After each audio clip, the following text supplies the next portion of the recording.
नमस्कार, ATN live में आपका स्वागत है और मैं कैलाश कश्यप आज फिर आपके सामने हाजिर हूं और आज मौका है एटीएन न्यूज के नए कार्यालय का शुभारंभ का। हम ये अब जानने का प्रयास कर रहे हैं कि 15 साल के सफ़र जो कई उतार चढ़ाव झेलने के बाद इस मुकाम तक एटीएन लाइव आज पहुंचा हुआ है, उसको सिवान वासी किस नज़र से देखते हैं। हमारे साथ मौजूद हैं कौसर अली साहब, तो एक अच्छे वक्ता हैं, समाज सेवी हैं। कौसर साहब, एटीएन लाइव ने हमेशा बिल्कुल बेबाक तरीके से पत्रकारिता की है।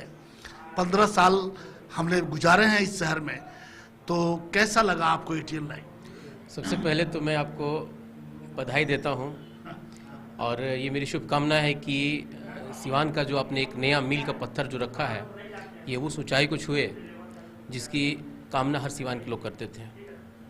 अब जो आपने पूछा कि 15 सालों का ये जो कार्यकाल आपका रहा, तो मैं समझता हूँ कि कार्यकाल आपका बहुत ही बेहतरीन और बेबाक तरीके से जो आपने सिवान की उन परिस्थितियों को दुनिया का सामने रखा जिससे बड़े से बड़े लोग और गलत से गलत लोग मचल गए थे, जिसमें कुछ तीखा रहा, कुछ नमकीन रहा और कुछ मीठा भी रहा। तो अच्छा लगा, क्योंकि ये मैं अपने आप को खुशकिस्मत समझता हूँ कि आपसे मेरी जुड़ाव बहुत पहले से रही। पता नहीं आपको याद है नहीं है, लेकिन आपकी दुकान के सामने जो मेरा दुकान था, तो मैं उस वक्त से आपके यहाँ से जुड़ा रहा और मुझे बहुत अच्छा लगा।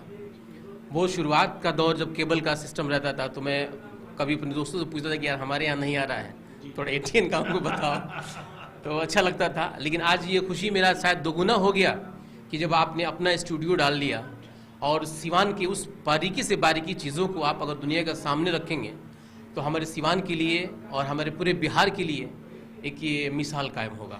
कौसर साहब, आज हम किसी खबर की बात नहीं करेंगे, किसी समस्या की बात नहीं करेंगे। हमेशा आपसे जब भी किसी मुद्दे पे बातचीत करनी होती थी तो एक बड़ी समस्या ये आती थी कि कहाँ बैठे हम। रोड के किनारे बैठ नहीं सकते हैं क्योंकि एकदम सैकड़ों लोग उसके दायरे में आ जाते हैं, कैमरे के दायरे में, और फिर कई तरह की बातें सामने आना शुरू हो जाती हैं। तो ये एक हमेशा समस्या बना रहता था कि हम कहाँ बैठे। उस तरह का लोकेशन नहीं मिलता था, उस तरह का जगह नहीं मिलता था। तो अब एटीएन लाइव ने जो अपना कार्यालय खोल लिया और बिल्कुल एक नए तरीके से, तो ये कैसा लगा आज का कार्यालय आपको? बहुत अच्छा लगा। मैं तो आज देखा तो मैं दंग रह गया कि चलिए सिवान में भी जो है कि बड़े बड़ा जैसे जी न्यूज़ हुआ या IBP न्यूज़ हुआ, अगर उस तरह का कार्यालय है अगर बड़े बड़े जगहों पे, तो मैं तो दंग रह गया कि इतना बेहतरीन जगह पे आपने जो खोला। तो ये अच्छा लगा मुझे और खुशी भी हुई कि कम से कम चलिए सिवान के लिए एक अच्छी चीज़ आपने शुरुआत किया।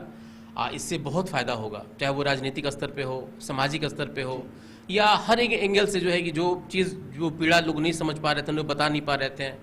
पोर्टल न्यूज़ का जो ज़माना है उसमें भी बहुत सारी चीज़ें छुप जाती थी, बहुत सारी चीज़ें नहीं हो पाती थी।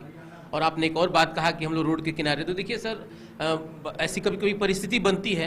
कभी मैंने देखा कि आपके जो बंटी जी हैं, इनका मुझे अच्छा लगता है कि कहीं भी जो है कि जिस तरह से परिस्थिति देखते हैं, जब सामाजिक कोई पीड़ा देखते हैं तो वहाँ से अपना कैमरा चालू कर लेते हैं, अच्छा लगता था।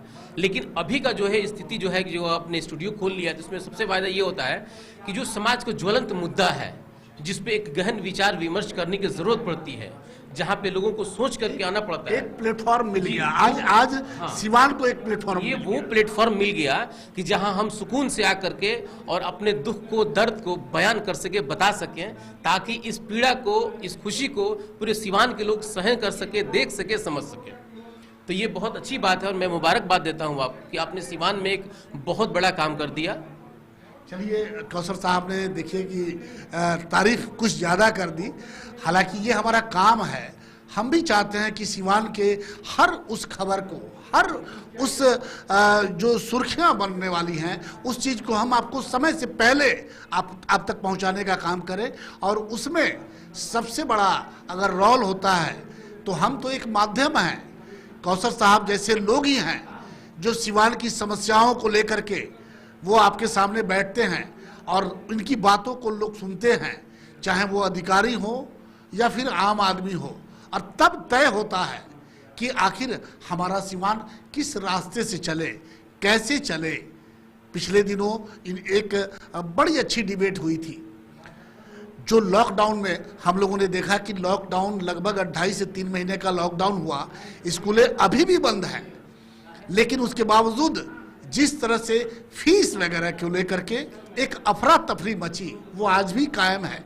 लेकिन बड़ी बेबाकी के साथ कौसर साहब और इनके कई और साथी हैं जिन लोगों ने जम करके उस गलत चीज को गलत कहने का ये हौसला तैयार किया, और उसका कारण ये रहा कि उसका वजह कि सिवान के बहुत सारे लोग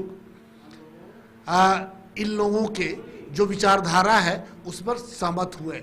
तो हमारा मकसद यही था कि हम सिवान को जगाने का काम करें, सिवान को आगे बढ़ाने का काम करें, और सिवान में जो कुरीतियां हैं, जो सिवान के गलतियां हैं, उसे हटाने का काम करें। एटीएन लाइव हमेशा आपके इस रास्ते पे चलते हुए आगे बढ़ा है, और अब आने वाले चुनाव को देख करके एटीएन लाइव ने एक नया प्रयोग किया है। आप सबके प्यार और स्नेह की जरूरत है। गर्मी की होगी अब छुट्टी, घर बैठे मंगाए कूलर, पंखा और घरेलू वायरिंग के सामान फ्री होम डिलीवरी के साथ। हेवल्स, एंकर, फिलिप्स और क्रॉम्पटन के एकमात्र अधिकृत विक्रेता Manish Infocom and mobile, Makhdum Sarai मोड़, सिवान। Mobile number 9934019286।